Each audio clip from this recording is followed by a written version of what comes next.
Hey guys, I'm going to show you how to do a little recipe today. I've got the peanut gallery in the background watching, so if I laugh every now and then, it's because of them. But we're cooking a brisket today. It's been on the smoker since 5:30 this morning, so we're going to make a bacon jam topping. It's pretty simple. It's bacon, obviously the number one ingredient. We got some brown sugar, we're going to do some garlic powder, some honey.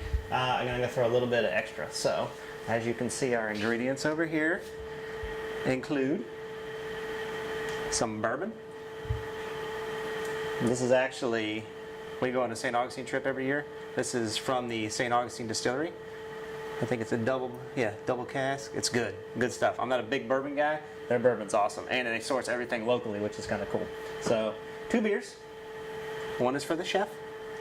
So, alright, what we're going to do first, I've got 2 pounds of bacon. Usually I just do a pound, so I'm doubling everything on this one. But we got a bunch of people. We've got, I think it's like 8 pounds of brisket. So, we're going to do 2 pounds. So, I'm going to go ahead. We're going to dice it up real small. Alright, so, just Costco bacon. Bubba blade. I use the Bubba blade every time I do anything. You'll see. If I'm cleaning deer, filleting fish, chopping up bacon, this knife has done it.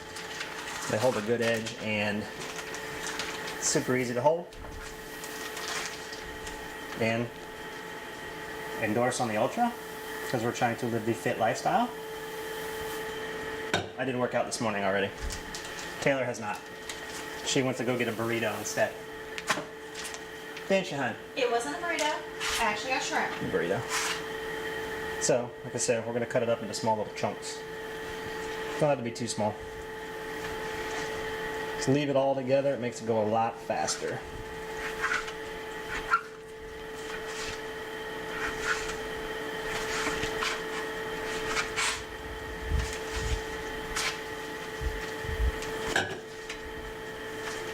Lose my beer.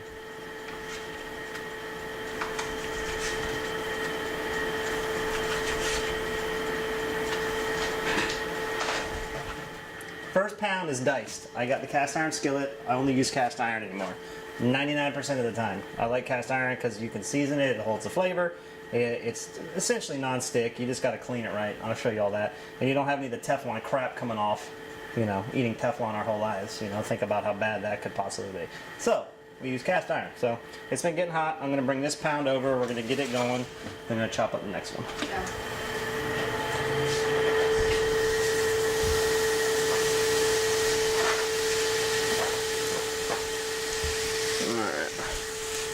So I let the skillet get pretty hot, not too hot. You don't want to scorch it. I'm gonna let that cook. I'm gonna go cut the other one.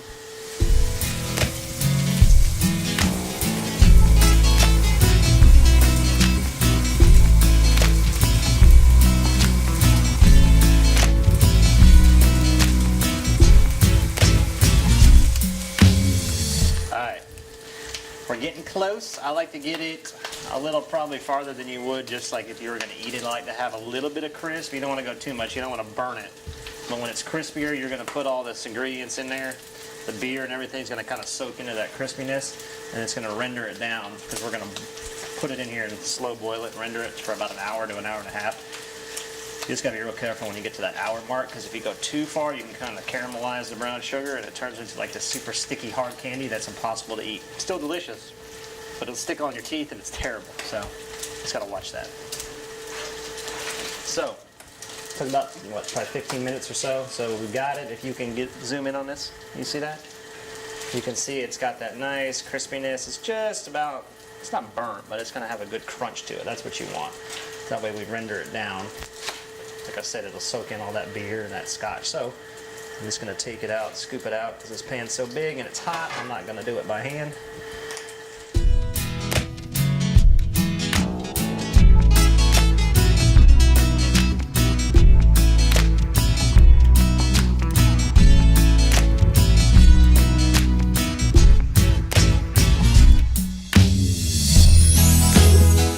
Since it's already hot, throw it on there.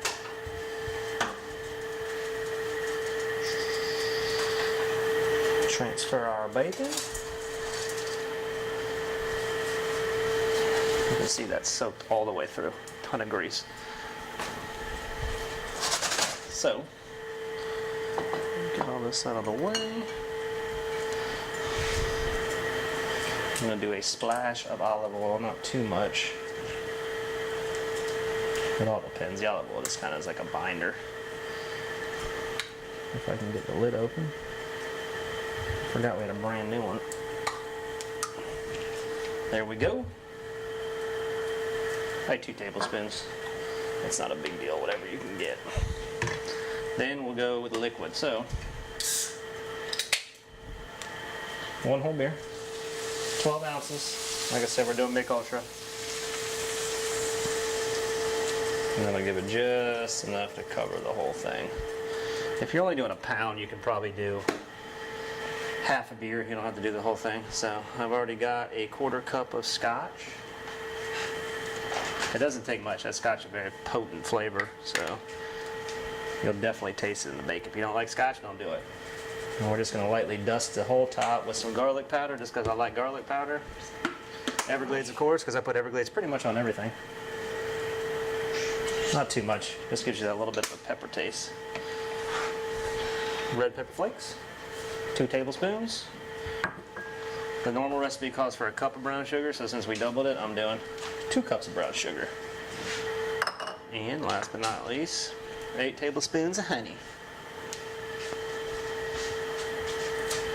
Delicious. If you want to try to be a little better, which that amount of brown sugar, it don't really matter, but you can always put agave nectar. Agave nectar is a little less sweet. It's low glycemic, so it doesn't absorb as readily into the body. But again, if you're using brown sugar, it really doesn't matter because you're already pretty bad there. And we're just going to mix all that up. Make sure you work the brown sugar around. It dissolves pretty quick once it gets warm. Like I said, that bacon's already hot, so it'll get the temperature pretty quick. You'll see you get a nice brown liquid mixing in with that bacon. Make sure it's good and stirred. That's all there is to it. And the last little pieces of bacon. So, we're going to go ahead and get it to a boil. Then I'll lower it to a low simmer. It depends on how long you want to cook it. The slower and slower, the better. You can cover it with a lid. I don't have a lid, so I'm going to improvise and use a skillet. So we're going to do it. I'm going to set a clock for about an hour. That should be enough. We'll come back and check, just to check the consistency. You want it kind of syrupy, but not really. Like I said, it's a jam, so it should be a little thick. It's completely up to you. Just taste it, see what you think. If it tastes good to you, it's got a nice consistency that you're happy with, it'll be fine. So we'll show you kind of what we look like. We'll see. Every time I do it, it's a little different. So again, we'll go hang out in the pool. We'll come back in an hour and check and see what it is. It might need another 10 minutes, 20 minutes. I've done a minute, hour 30, and it was too much. So it's that fine line right there. So we'll come back, see what it looks like. All right, so we just got back from an intense game of cornhole, which my wife kind of tanked at the end for me there. So we may not have prevailed like we wanted to, but it's been on for about an hour and a half, so I want y'all to come in here and look at it and see what it's supposed to look like. So bring that over here. You see how it's starting to change color a little bit? We're getting that consistent brown color. So we got a little bit of that liquid, see it? So we're gonna cook that liquid down just enough to where technically that's good enough, but we're gonna cook it down a little bit and get a little thicker so we get more of that jam kind of to it. So set that back down, babe. I'm gonna let Taylor try it out and see what she thinks. You always gotta taste as you're cooking to make sure it's going right. I'll use some of that. Don't. What? She's gonna eat the whole thing right off the damn. I was talking about a little bit. Babe. That's really good. Tell them how good it is. That is delicious. Yeah. YouTube doesn't have that smell-gram or taste-o-gram, I guess you could say. But That is freaking. I can't even describe the flavors, but that red pepper at the end. it's good because you get that scotch flavor. If you don't like scotch, do not put it in there because it does definitely, it's kind of the main flavor you get at first, and you get that bacon taste, and then at the end you get the spiciness. Again, if you don't like spicy, cut it back. Yeah. Because if you don't have the red peppers in there, you're losing out because it's It is so awesome good. spice, but it's not bad. And especially when you put it on whatever you're eating, you're not eating this by itself. It's a topping. So when you put it on a burger, you know, we're gonna, like I said, we're gonna put on that brisket tonight. You do not want to lose that spice. I'm telling you. And I will say this: I've never been real big on spice. Only within the last couple of years, I'm starting to like kind of get my way into it. Yeah. That portion is perfect. So. And when it gets to this like point, I recommend babysitting it, because if it goes too far again, it'll turn into a rock and it's almost unusable. But if you do get it to that point, if you get it real hot right before, you coat on whatever you're eating and you eat it right away, it's still pretty good. But like I said, if you get it too far, it's unedible essentially. Yeah. But it's still delicious even if it's unedible. So, I mean, it turns into like literally a lollipop. So later on in the future, we'll give them the secret family candy recipe. Oh. Maybe around Christmas time. Yeah, we have a Christmas version of it. It's delicious. Awesome. Yeah. So again, it's like a peanut brittle without the peanuts in it. We'll do some slivered almonds.